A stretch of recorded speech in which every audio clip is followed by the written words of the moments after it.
सुल्तानपुर नामी एक गांव था। यहाँ पर बच्चियों के रिश्तों का मसला हर घर में था। उसी गांव में जोबिया नाम की एक औरत अपने बेटे के साथ रहती थी। जोबिया के पास कोई रोजगार नहीं था। एक दिन जोबिया ने सोचा, शहर में रिश्ते करवाने वाला दफ्तर है तो सही, लेकिन उनकी फीस बहुत ज्यादा होने की वजह से गांव वाले वहां जाते ही नहीं हैं। क्यों ना मैं भी अपने गांव में रिश्ते कराने वाला दफ्तर खोल लूं और मुनासिब फीस रखकर गांव वालों को फायदा दूं, और इस तरह मेरे घर की भी दाल रोटी चल जाएगी।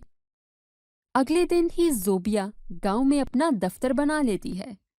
एक दिन जोबिया बैठे बैठे सोच रही होती है, मैंने दफ्तर तो बना लिया है, लेकिन एक दिन में एक दो लोग ही मेरे पास आते हैं। जोबिया परेशान बैठी अभी सोच ही रही होती है कि तभी उसके पास उसकी दोस्त चंपा आती है और परेशानी की वजह पूछती है।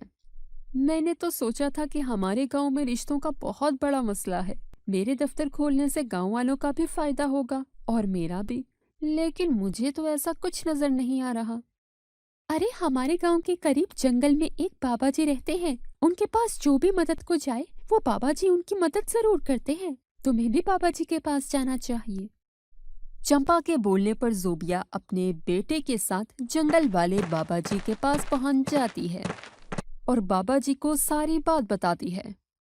बेटा, तुम एक बहुत अच्छा काम कर रही हो, इसलिए मैं तुम्हारी जरूर मदद करूंगा। तब बाबा जी अपनी ताकत से जोबिया को परफ्यूम देते हैं।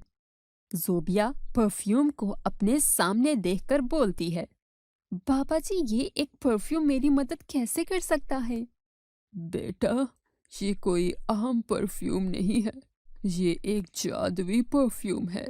जिसको तुम ये परफ्यूम लगाओगी, 2 दिन के अंदर अंदर उसकी शादी हो जाएगी। जोबिया परफ्यूम को देखकर बहुत खुश होती है और बाबा जी का शुक्रिया अदा करते हुए अपने गांव की तरफ चल पड़ती है। अगले दिन जोबिया अपने दफ्तर में बैठी होती है जब कोई गांव वाला जोबिया के पास आता है। जोबिया उसे अपनी बेटी को साथ लाने का बोलती है। बेटी को साथ लाने पर जोबिया उसकी बेटी को बाबा जी का दिया हुआ परफ्यूम लगाती है, जिससे उस लड़की की शादी 2 दिन के अंदर अंदर हो जाती है। ये खबर पूरे गांव में फैल जाती है। गांव वालों का रश अपने पास देखकर जोबिया बहुत खुश होती है। आसपास के गांव वाले भी जोबिया के पास आने लग जाते हैं। शहर के दफ्तर का मालिक जब ये देखता है कि काफी दिनों से उसके पास कोई रश नहीं है, तो वो पता लगवाता है। तब मालिक को जादुई परफ्यूम का पता चलता है। एक परफ्यूम का इतना कमाल, दाल में जरूर कुछ काला है। मुझे खुद जाकर पता करना होगा। दूसरे दिन शहर के दफ्तर का मालिक गांव पहुंच जाता है और चुपके से दफ्तर के अंदर का मंजर देखता है और सोचता है, ये परफ्यूम की बात तो सच निकली।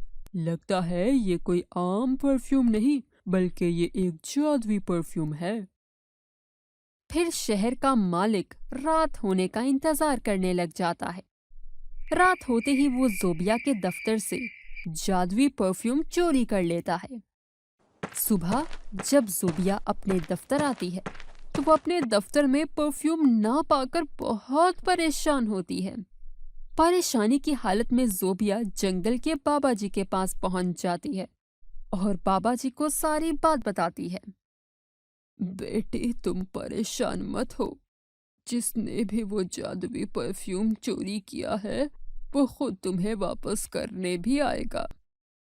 ऐसा बोलकर बाबा जी मंत्र पढ़ने लग जाते हैं और दूसरी तरफ शहर के दफ्तर का मालिक जैसे ही वो जादुई परफ्यूम अपने पास लाने वाले शामू की बेटी पर इस्तेमाल करता है, तो शामू की बेटी के पूरे जिस्म का रंग उसी वक्त काला हो जाता है। अब्बा, अब्बा, मेरे रंग को अचानक से क्या हो गया है?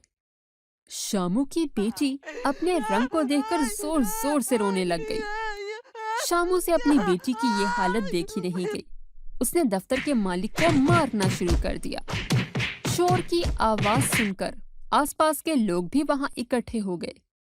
फिर शामू के दफ्तर से जाते ही दफ्तर का मालिक परफ्यूम लेकर जोबिया के पास पहुंच जाता है और जोबिया को उसका जादुई परफ्यूम वापस करता है और बोलता है, मुझे माफ कर दो, मैंने ही लालच में आकर तुम्हारा ये परफ्यूम चोरी किया था। इस जादुई परफ्यूम से सिर्फ तुम्हारा ही कारोबार चल सकता है। इस जादुई परफ्यूम ने मेरा कारोबार तो बिल्कुल ही खत्म कर दिया है।